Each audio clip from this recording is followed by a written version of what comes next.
Mbola asa be zany aloha ny miandry ireo tompon'andraikitra anay amin'ny fanavozana isan-karazany hiresahan'olobe koa ao anatin'ny gazety malaza mivoaka rahampitso moa anatin'ny fanadihadiana manokana izay olana sy ny vahaolana apetraky ny eo anivon'ny fitantanana izay amin'ny famerenana amin'lohan'ny indray ny fandehanan'ity toerana fampiofanana tokony ho fampiofanana ireo mpanao fanatanjahantena malagasy ity.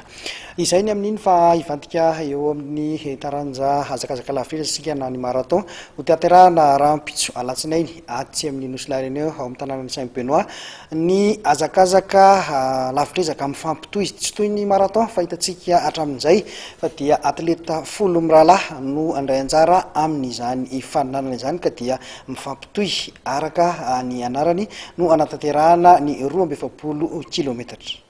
Andray anjara amin'ny andihan'ny 7.30 amin'ny hazakazaka lavitrezaka amin'ny fampitohy na ny marathon relais international any Saint-Benoît atsy amin'ny Nosy-la-Réunion ny mpiazakazaka malagasy. Atleta folo mirahalahy no hoentin'ny fédération iary ny voninahitra Madagasikara. Tsy toy ny hazakazaka lavitrezaka fahita hatramin'izay izy ity fa dia izara dingana folo ny faninanana ary andray anjara amin'izany hazakazaka izany avokoa izy folo mirahalahy. Araka izany dia samy anana ny alaviran-dalana ofitainy ny mpiazakazaka tsirairay avy. Fandraisana anjara fahaefatra zao any Madagasikara. Araka ny fanazavana nomeny zareo avy ao amin'ny fédération nandritra ny fiaonany tamin'ny mpanao gazety dia tsara hatrany ny vokatra azon'ny Madagasikara nandritra ny fandraisany anjara. Rahampitso alatsinainy no tanterahana atsy amin'ny tanànan'ny Saint-Benoît Nosy-la-Réunion ity hazakazaka ity. Araka ny fanazavana nomeny Ramampiandra Marson na mpanazatra dia ireo mpiazakazaka efakalaza amin'ny marathon no hitarika ny hazakazaka. Dik izany fa anafika avy hatrany ny malagasy eo mpanombohana. Ny fahavononana aloha dia vonona tanteraka mihitsy ny tenako sy ny ekipa izay ho taritiko ka tsy eto satsia raha ny fanomananay izany na dia tsy misy ary fivondronanay tato dia fa hita ihany ny fahaiza-manoan'ireo entraîneur izay tany amin'ny faritany nameny travy izay teto Antananarivo ny regroupeny eto isaka-maraina manao entraînement ka vonona tsara zany ny ekipa Madagasikara hiaro an'ity Madagasikara ity. Eo amin'le relais eo amin'le fampitana anina tsy dia mbola nisy loatra zay teo amin'ny marathon tsy manano sarotra ve zay ho anareo amin'ity efa masaka tsara ve? Raha eo amin'le relais indray zany hoe sur route amin'ny marathon anazy zay zaraina folo dia efa tamin'ny herintaona izy io efa nisy foana ny raisantsika anjara zany fa raha tsy ilazany tany aloha tany dia tamin'ny herintaona izay mbola niarahako tamin'ireo ekipako dia tsy nanano sarotra tamintsika ilay izy ary tsika ety amin'ny Nosy anay zany ambony valera ihany mihoatra an'ireo firenena hafa aty amin'ny ranomasimbe indiana ka tsy manano sarotra ilay izy.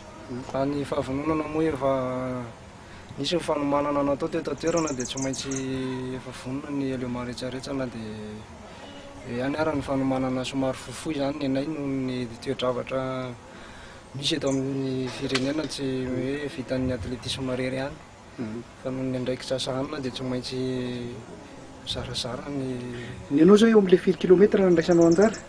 Eo amin'ny 4 kilometra 500 eo.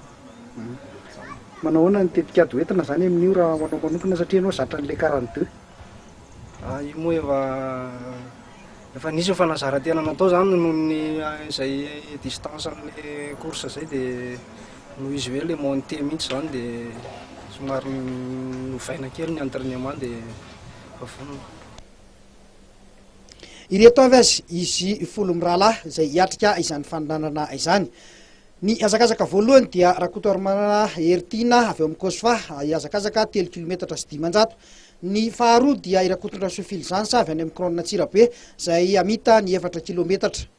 Ny mpiazakazaka fahatelo dia Andrianataovina Eme avy any amin'ny Aspanatoan'ny Tuiliara izay amita ny 4 kilometatra sy 500.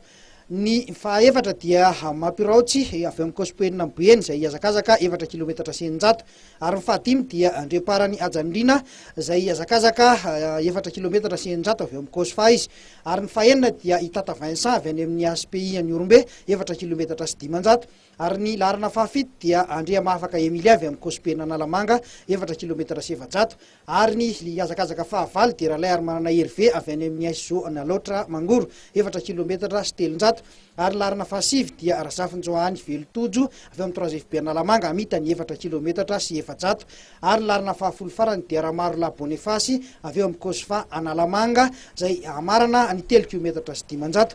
Ny generaly Ranaivo no lehibe ny délégation ary Ramampiandra Marson kosa no mpanazatra.